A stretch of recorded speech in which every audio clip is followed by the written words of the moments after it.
All right, good evening. More housekeeping announcements. I know I just got back. I know, but I'm leaving on Sunday for 9 days. So Rabbi Handler is going to be my awesome sub. I have a lot of Hakar Sato for him. So he'll be stepping in. I'm leaving Sunday morning. So as of Sunday night for the next 9 days or so, he'll be subbing in. The last time I went to Eretz Yisrael, I tried. I tried to do recordings and it just wasn't shaykh. And I fell halfway through. So this time I'm going to be more realistic. Today we're learning Maseches Bava Basra Daf Kufnan Tes. We're starting 4 lines from the bottom on Kufnan Chesed Beis, and as you can see on Kufnan Tes Beis, it's a Zaf to go Amud, but we're going to get in Yirtzeh Hashem to the end of the parak, and this parak is a bruiser. This parak that we've just been learning is very hard. It is a Yevamos-esque type of ta'am, not quite the same, but it's in the family. It's in the family of Yevamos.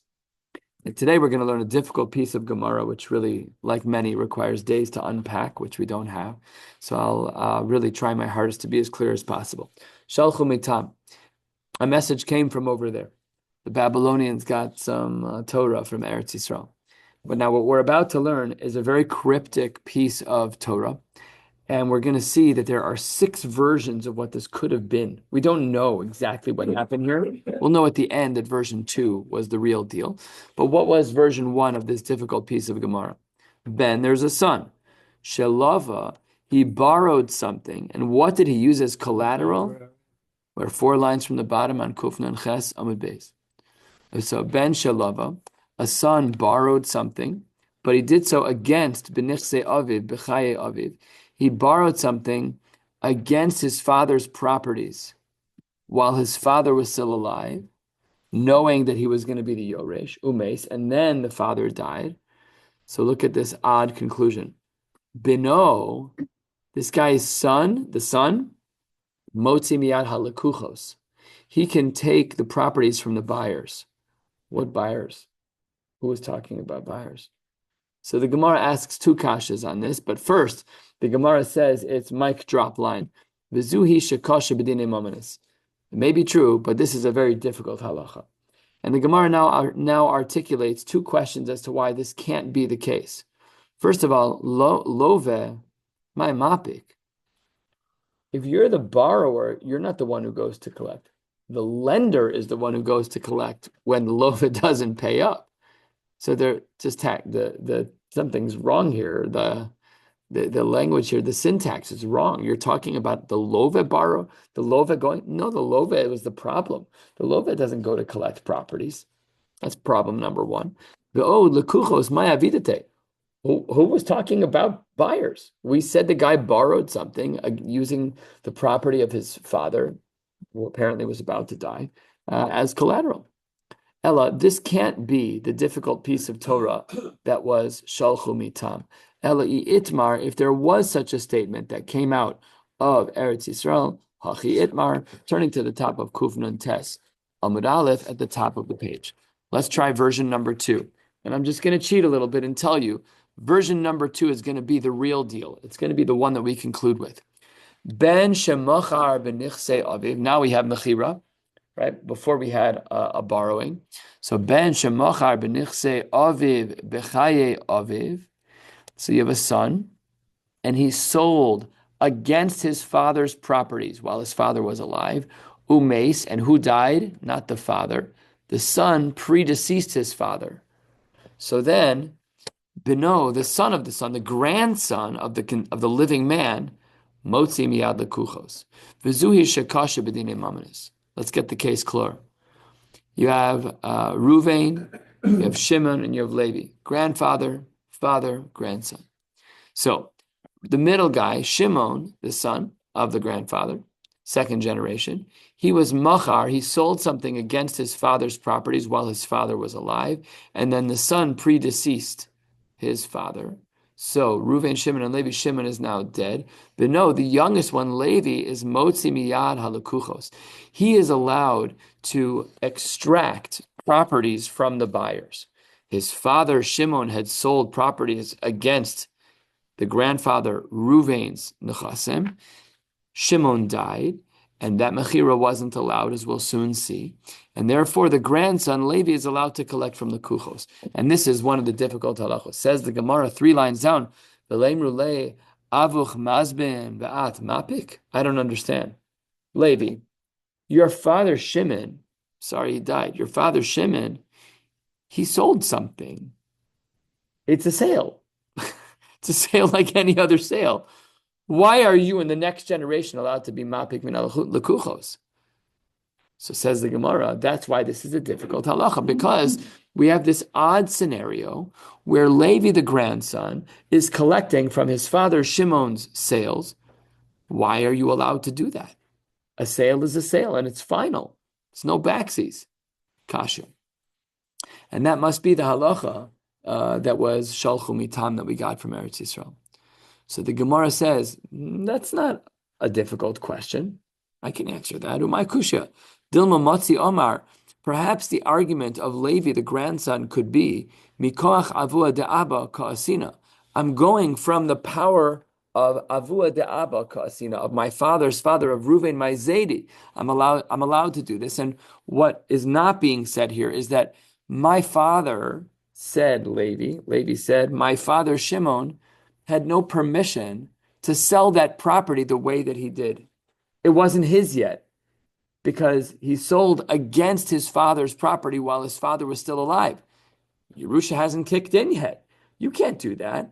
And therefore, the child Levi is just repossessing what his father Shimon should never have sold in the first place.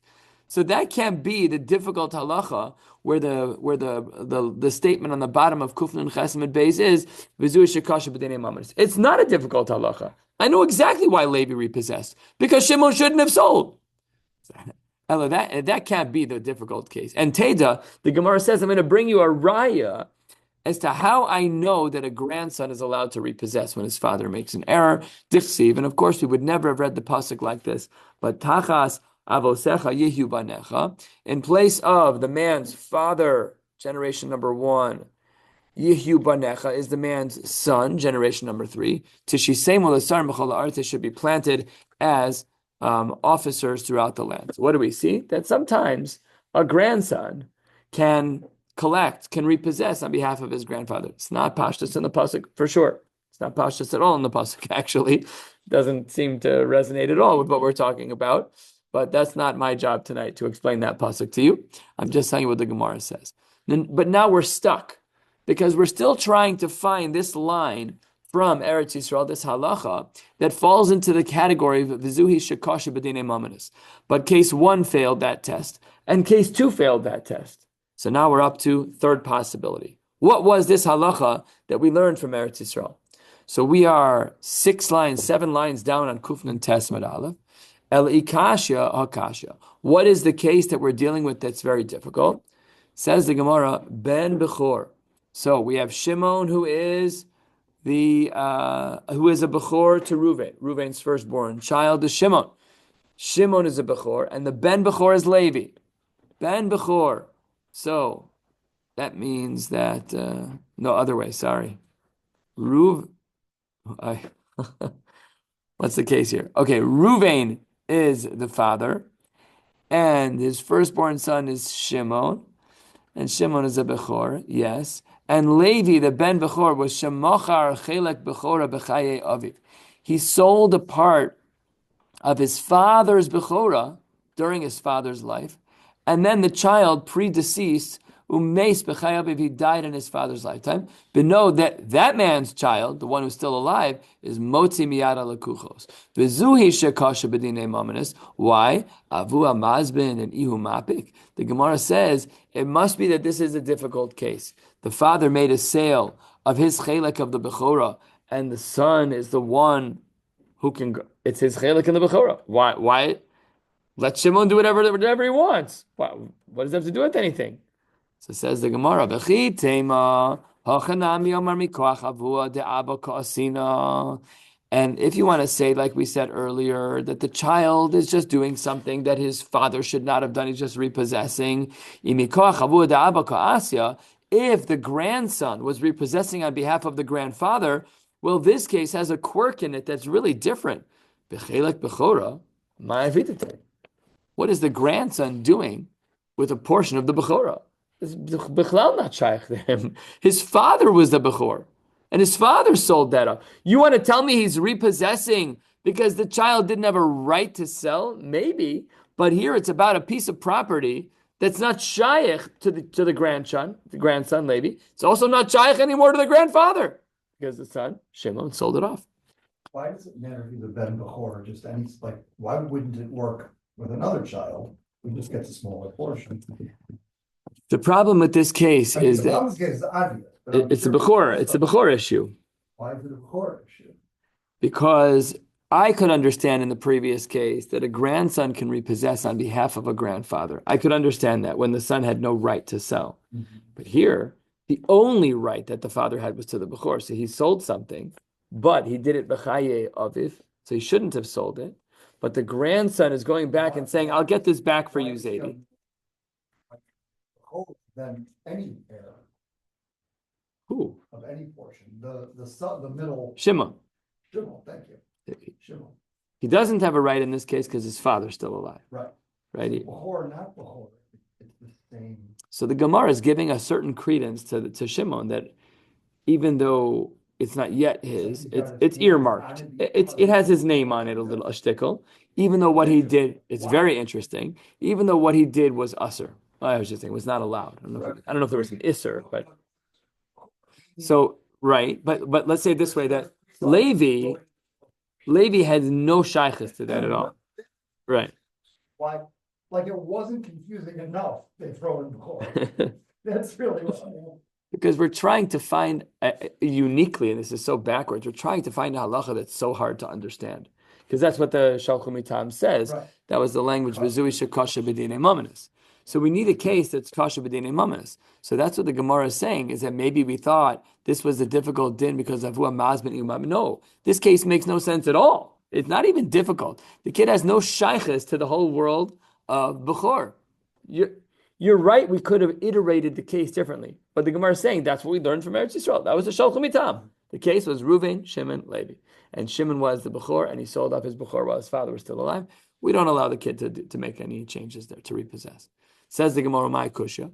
Perhaps in such a case, I actually would allow for Levi to repossess, and therefore, it's not a difficult halach at all. Dilam Matzi Amar, Mikuach Avuda Abakasin. A Levi can say, I'm actually trying to support my grandfather, Ubemakum Ab Ka'imna, and really, I'm just in place of my father.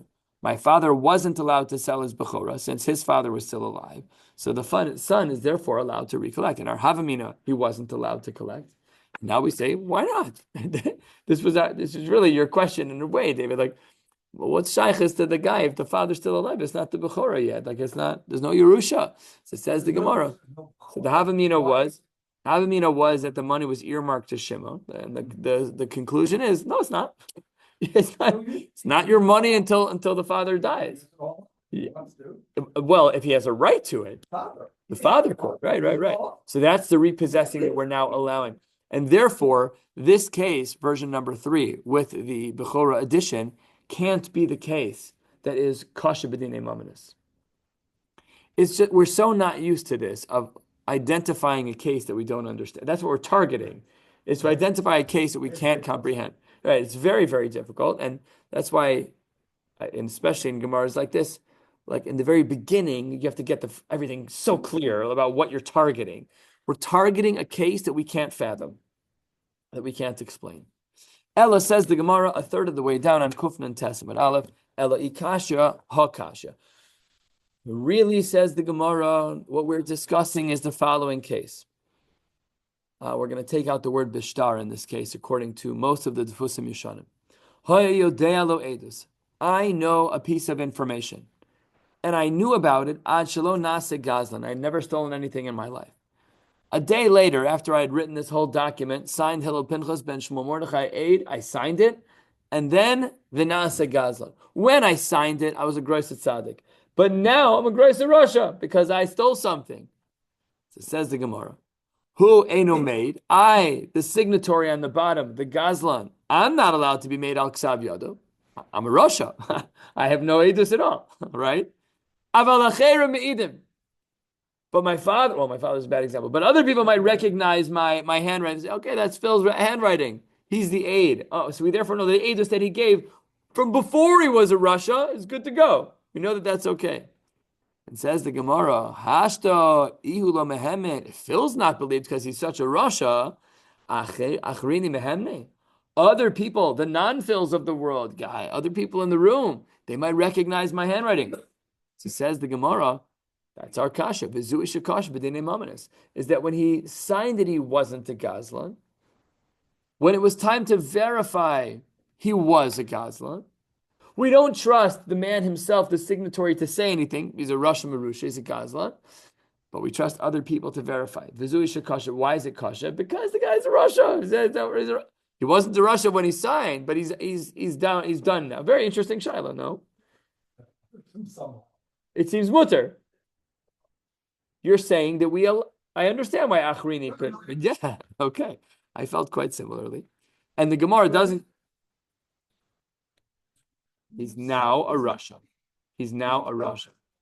He can't even say that's my handwriting. That he's believed at a different time. It's a little weird, but I don't know. But it's just a bifurcation in the brain. When he signed that document, he was a tzaddik. Totally He was a tzaddik.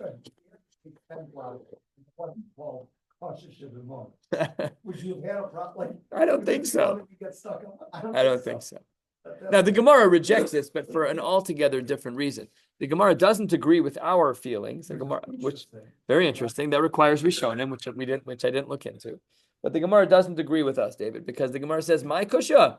This isn't a difficult halacha, not because of what Phil and David said, but because Dilma kigon shehuchza ksav yoda bebezdin. No, the star was already had a handpick on it. The star was already verified. It was embossed already. They crimped it. It says verified by the Chicago Rabbinical Council, whatever. So that's why the Gemara. So Kasha, David, why doesn't it say what we said, right? But the Gemara seems to say we're throwing out the baby with the bathwater. By the way, not to make major waves, but if a guy was an aide Kedushin on day 1, and he's a Rosh on day 2, do we go back and say the Kedushin's not Chal? Because our Gemara leaves a mashmos like that. No, we're still believing him. No, we're still believing. The henpeck just says we don't have to get out. The henpeck does. But without a henpeck, that means that the guy is puzzled. Without the henpeck, forget that. Just go back to our case that we were talking about earlier. If we have a case, so to speak. So you're asking if you have anything. If he needs to back. Video footage. it's not simple. So the Gemara says halfway down. Now we're up to answer number 5 of what the case of Shalchu Mitam was. Ikasha hakasha. I gave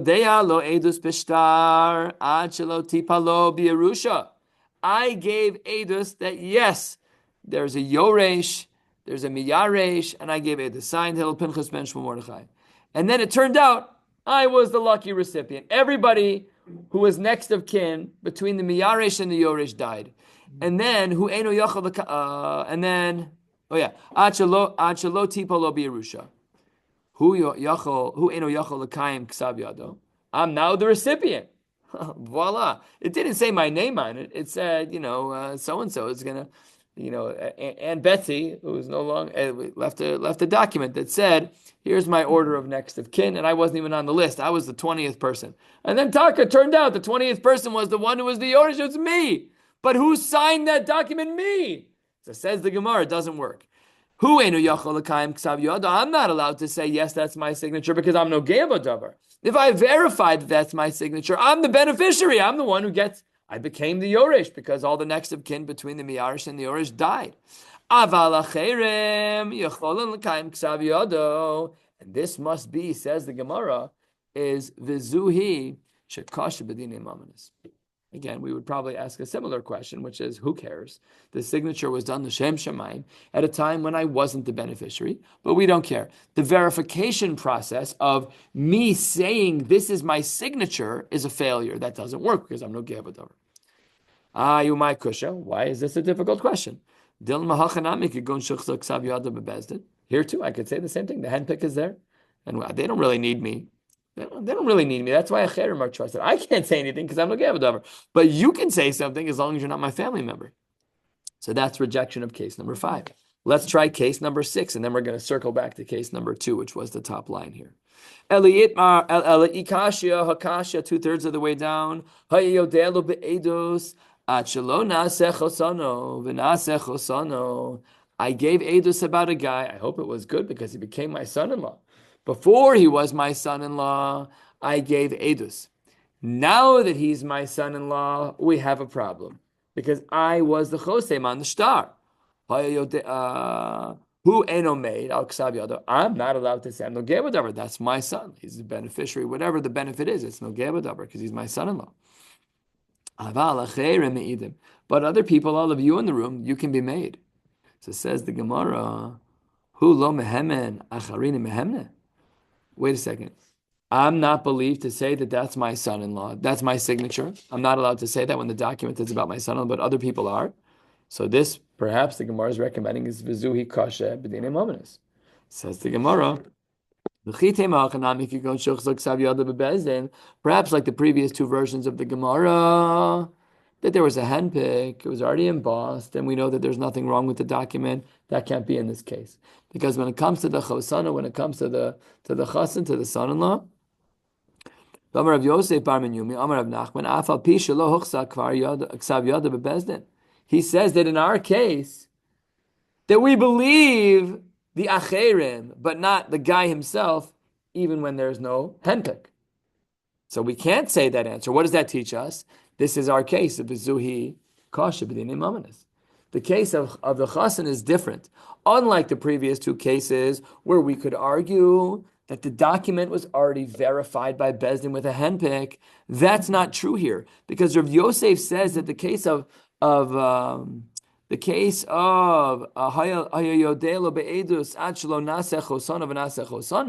when I signed that document before he was my son-in-law, and now he is my son-in-law, that's a case where there's no henpick and it's still true. That's a kasha. Why would we trust acherim but not the guy himself? By the way, here too, I'm a balabas. I would have come up with an answer. I would have said, I'm no gebodaber. You're not no gebodaber. You can verify without any problems. The Gemara doesn't like what I'm saying at all. Umay kusha says the Gemara, I don't understand. Dilma gzeras melechi. Maybe a Kodesh Baruch Hu is gozer. Kodesh Baruch Hu says, I'm sorry. I make the rules. Nobody asked you what. I tell this to my kids all the time. Nobody asked you. This isn't a democracy. I'm not asking you what your feelings are. I'm just telling you what the din is. Shteit and Chumash, wherever the Mara Makom is, the Gemara doesn't say that in a case like this, we don't allow for the person himself to be the posek achron. We require other people to. So maybe it's just Gzeres HaMelech. Zui kasha b'dinei mamanis. No, it's not zui kasha b'dinei mamanis. It's not a complicated case. This is the din. It's Gzeres HaKasha. It says the Gemara, that's what a Kodesh Baruch Hu said. The Gemara gives the lumdas. It's rare the Gemara gives these types of, subtle rations. We're not worried about lying. Why not? The ilote machi Moshe v'Aaron l'chosana mishum d'lo mehemnehu. People of the highest caliber on planet Earth in all of world history. Moshe v'Aaron. You think they're going to lie about the eight? No, that's not why. So the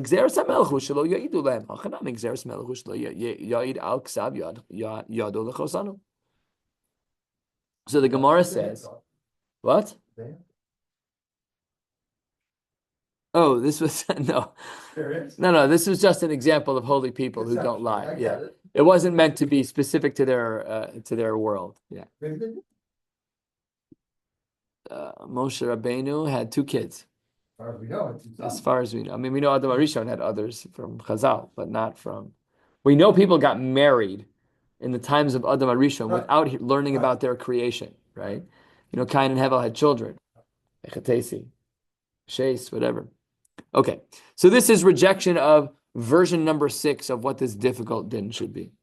So says the Gemara, 3 lines from the bottom. We're coming back to home. Well, almost home. Not option number 1. That was ridiculous. It says the Gemara, and let's look back up to the top line. What is our case where we say Vizohi Koshe, the case is on the top line. Ben Shemachar b'nichse aviv b'chay aviv v'meis. V'no motzi miyad la'lakuchos. Reuven, Shimon, and Levi.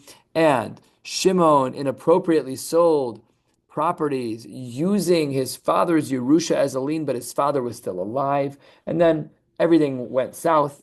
The grandson Levi is allowed to repossess on behalf of his grandfather. Two lines from the bottom. What about the pasuk that seemingly didn't make sense to the rest of us? What about the pasuk of Tachas Avasecha Yibanecha? It says the Gemara, don't worry. Ahu bebracha ksiv. The Gemara there wasn't talking about a halachic nafkamina. It was talking about a bracha. Take a look at the Rashbam, 2 lines from the bottom of the page. The bracha dechsiv shatzadikin yeshtam banim uvnei vanim liyorsham. That's a gift. Oh, we're just saying that Halavai Hashem should bless you, that you should have grandchildren to me. That's my father was saying. It's a big bracha. You're at the wedding of a grandchild. Baruch Hashem, you have Yorshim, who could be your issue. They're B'nai Torah, they're from, they got everything right. Beautiful. So that's why the Gemara says we now have a good Mari Malkam at the top, and the Vizui Shakash B'din Imamanis was that we allowed the grandson to repossess on behalf of the grandfather. Asks the Gemara, that can't be pshat in the pasuk. Umi matzis amris bevracha ksiv. Can you say that the pasuk is really talking about a bracha? Top of Kufnan Tasman base. Aval le'inyan dina lo. But you're going to say that there's no halachic difference whatsoever based on this pasuk. There's no halachic implications. That is not possible. V'hatnan, it should be v'hatnan. This is a Mishnah that I think you learned in my absence, which is Kufnan Zayin. Or did I teach it? I don't even remember anymore. No, it's Kufnan Ches, actually. So it says the Gemara v'hatnan, Nafal habayis Allah v'al aviv. A house falls on a person and on his father, or Allah v'al morishav, or on him and on his yorshim. And this guy who died, he owed money to people. So now the question is,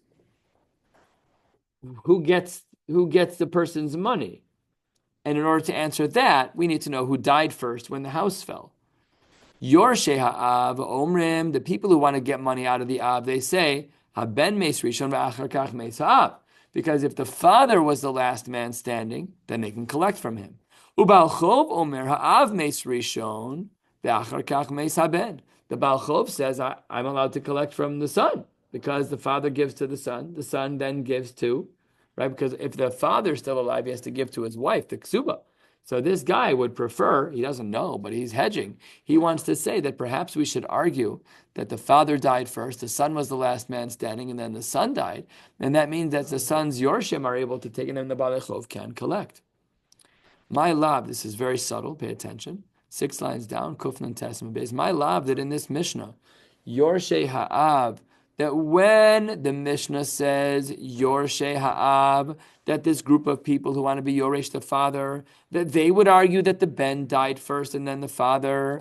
Yorshei Ha'av Baneh is talking about direct descendants.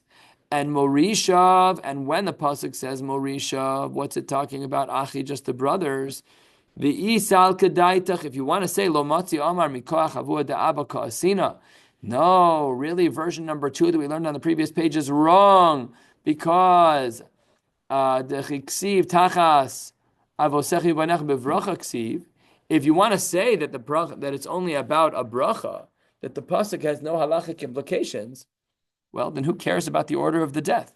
Ki meisa ben v'achar kach meisa av my habe name lu bal chov yerusha savu and kashaklina. He's able. The Baal Chov can collect from anyone. Why can the Baal Chov only collect if the son dies first? I mean, if the father dies first, it doesn't matter. The order doesn't matter. Elamai, it must be that our understanding of the pasuk is that there is in fact a difference because our Mishnah here distinguishes between who dies first. That can only be true if the pasuk cares as to whether or not there's a din or a bracha. It must be that it's a din. Says the Gemara, lo, you've completely misunderstood. And again, super subtle, I understand. Says the Gemara, a quarter of the way down, 12 lines down, Kufnan Testament, Beis, lo, you misunderstood. When the pasuk said Yorshei Ha'av, it was talking about Achib, not B'nai, not talking about the direct descendants, but brothers. Morisha was Achid Avua. And when it said Morisha, it was talking about the father's brothers. Therefore, the pasuk can still potentially be about a bracha. And the din is in fact challenging because why should the grandson be able to collect on his father's behalf? And that is the conclusion of our Gemara. We learned 6 different options over here. This was the conclusion. Version number 2 was correct. Version number 2 was Shalchu Mitam on the top of Kufnan Tesem at Aleph, a case where Reuven, Shimon, and Levi, Shimon sold properties against his father's property, which he should not have done, and we allow for the ben to collect on behalf of his grandfather, which doesn't really have an existing mechanism in halacha. V'zuhi shekasha b'dinei mamas. The Gemara says a third of the way down. It's all in the same sugya, but it's not really related to our particular sugya. It's all about Yerusha. The Gemara says a third of the way down on Kufnan Testament Beis as follows. Bo minemi Rav Sheshes. Ben, if there's a son, Maushi Yirashes Imo bekever. Can a son who's in the kever, namely that the son died before his mother, can he be Yoresh his mother? So he died on January 1st, the mother died on January 2nd. Lahanchi la'achin min ha'ab. So that means that the father had two wives, Rachel and Leah. He was the child of Rachel. If he predeceases Rachel and then Rachel dies, can the son be the Yoresh such that his next of kin, which might be his brothers, min ha'av, can we say that the Yerusha would go that route? So again, he's the son of Rachel. If he dies before Rachel and then Rachel dies, will we assume that the Yerusha goes through him to his next of kin, which could be Leah's kids, but min ha'ab, same father? So says the Gemara, Amar lahu Rav Sheshes Tani Tua. We have an answer to this already. Ha'av shenishba, if a father was taken captive, Rachmana litzlan, umeis beno b'Medina, and his son died in the Medina, uben shenishba, or a son was taken captive, Rachmana litzlan, umeis aviv b'Medina. In other words, in all of these cases, we don't know who died first because they weren't together. We don't know. Yorshei Av Yorshei Ben Yachloku. So this is very shver. How can you say that Yorshei Av and Yorshei Ben are both going to be Yachloku? Heichidami. What would be the scenario where this is true? Ilema Kidikatani, if it's exactly like you said, where it's the father and the son, direct, single generation father and son, well then why would it be Yachloku? Hai Ninhu Yorshei Av, Hai Ninhu Yorshei Ben. Their next of kin is going to be the same. It's all the same little pool of people. So what's Yachloku? If the father dies, it goes to the son, and then there'll be next of kin. It's all next of kin. It's all the same pool. It's actually not the same exact Seder Advarim, because each person has a pecking order. The Gemara doesn't deal with that. I think that question needs to be dealt with. But nevertheless, that's what the Gemara assumes. Elalav, it must be that this case of Tanitua that Rav Sheshes brought was Hachikomer. Last of the short lines, Kufnan Testament base. Av shenishba, if a father was taken captive, umeis, not his son, umeis ben bito b'Medina, and his maternal grandson, his daughter's son, died, or the reverse of ben bito shenishba umeis avi imo b'Medina. V'lo yadin an haimina umeis berisha. We don't know who died first. Yorshei av, Yorshei ben yachloku. There, the Yorshim are totally different. One's from the father's line, one is from the mother's, his daughter's line, so not the same. V'im Isa, and if you want to say that a son who dies before his mother will inherit to pass it on to his family, nihi nami de ben meis beresha. I could understand that if the son died first, lir se lavua di ime bekivre, that we could understand why the son would be yoresh his mother. I could understand the habamin of the Gemara, but Rav Shesh's question. Elalav, because that's not what happened. We said Yachloku. We didn't say that the Yerusha could go through.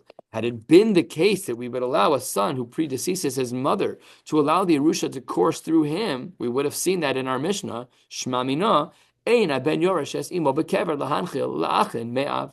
We therefore don't assume, like we wanted to say, we don't assume that if a boy predeceases his mother, that when she then dies, that the Yerusha goes through him to his next of kin. We don't assume that. And answer number 2, Amrle Rav Papa Bar Menyumi La'abaya Fana Nami Tanini. We have a brisa like this. This is the brisa that we saw on Kufnan Ches, or you saw without me with Rabbi Handler. Nafal Abayisa La Ve'al Imo. A house falls on a person and his mother. Elu ve'elu, both Beis Shammai and Beis Hillel, modim she'achloku. But why would it be achloku? V'im isa, that it's possible that a son who predeceases his mother could have the Yerusha course through him. Nihinami de ben misberesha. I could understand that if the son died first, then lir seili ime bekivrei v'lir su inhu lachem avu. We should have seen that in the brisa. But the brisa said yachloku. It didn't say what the question wanted to hint to, that perhaps a son could then be Yoresh his mother if he predeceases her. We don't say that a son who predeceases his mother would be the recipient posthumously of his mother's Yerusha, which would then go to his Yorshim. The time of mine. Why don't we say this? Because Amar Abayi Nemra Sibra Beben. We have a pasuk that has the shorish of siba. The pasuk actually says sisov in both cases, or tisov in modern Hebrew. V'ne'emra siba bebal. You can look at the psukim on the side. We're running out of time for Mari. Ma siba ha'amura bebal ein habal yoresh es ishto bekever. Just like if a husband predeceases his wife, he would not get her Yerusha coursing through him to go to his next of kin. Af siba ha'amura beben ein haben yoresh es imo bekever lahanchilachin min ha'av. So we do not say that if somebody dies before they get their Yerusha, their next of kin have no claims to the Yerusha. None at all. That is what the Gemara says. Lastly, and a little bit disconnected, and not only is it disconnected, we actually learned about this 130 blot ago. Says the Gemara, I'm selling you the properties of Bar Sisan. But what I had intended when I told you that was a property at 123 Main Street. But there was another property, Havaychada Ara Davimikarya Debe Bar Sisan. There was another property that wasn't owned by Bar Sisan, but it had the same name. There was a property called the Karesh Family Farm, owned by the Kareshes, and there was a random company who named their field the Karesh Family Farm. It wasn't from our family. But I told you I'm selling you the Bay Bar Sisan. You're like, good, I'll take that field too. But that wasn't what I was selling you. They're just the same name. So who has a burden of proof? Omar le halav de Bay Bar Sisani. That's not what I was planning on selling you. V'ikruye de Mikarya de Bay Bar Sisan. Yeah, they called it the Karesh family field, but it doesn't belong to the Karesh family. They happen to pick the same name. This is why we have trademarking, so we don't have a lot of these challenges. It's actually not why we have trademarking. We can discuss that later. Also, Lakame de Rav Nachman. They went to go ask a Shaila. What did Rav Nachman say? Ukma biyad de lokeach. The buyer, he's the muchzak. The guy's holding the property. What do you want to do? It says the Vei Bar Sisan on the door. So he took it. Amar le Rava de Rav Nachman. Dino hachi. Rava says to Rav Nachman, is that really the halacha? Hamotzi mechavero olavaraya. And if the lokeach wants to keep that property, he needs to prove that it's really Bar Sisan. He needs to prove that it was actually owned by this guy, Bar Sisan. But the problem is that while this is seemingly a clean machlokes, where Rav Nachman is of the opinion that the lokeach gets to keep the property without proof, and Rav is of the opinion that the lokeach is in the category of hamotzi mechavel v'rayis to bring a ray in order to keep it, machlokes amorayim. The problem is 10 lines from the bottom. The Rami de Rava ad Rava, Rami de Rav Nachman ad Rav Nachman ad Rav Nachman. We have a stira because there's another story that took place also way back when on Daf Chavtes. De'ahuda Amar le lechavre. My boys behind Besa. What in the world are you doing in my house? Amar le minach zvinta va'achlis shnei chazaka. I bought it from you. I've been living here for 4 years. I don't even have my star anymore. After 3 years, we know you don't have to hold on to your documentation anymore. Most of us are hoarders. We're going to keep a hold of these things. But halachically, once you have a star for 3 years as a squatter, you don't have to keep it anymore. Amar le, I said back to you who's squatting in my field, Ana b'shchunik avoy havoy. I've been living in this property the whole time. I've been living in my little chamber in the middle of the property. I didn't know you were here, Pasha. I had no idea. But I've been living here. You weren't squatting where no one. I was here the whole time. It says the Gemara, said the comment of Nachman.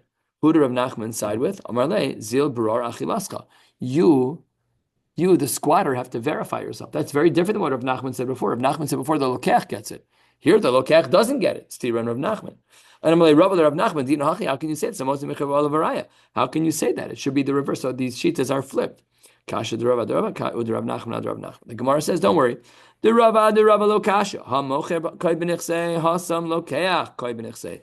Whoever's holding it is holding it, and that is the person who gets to keep it. The other person doesn't get to keep it. It's the most mecher v'alavaraya. But whoever's holding it gets to keep it. And with this, we're going to close, obviously. You have to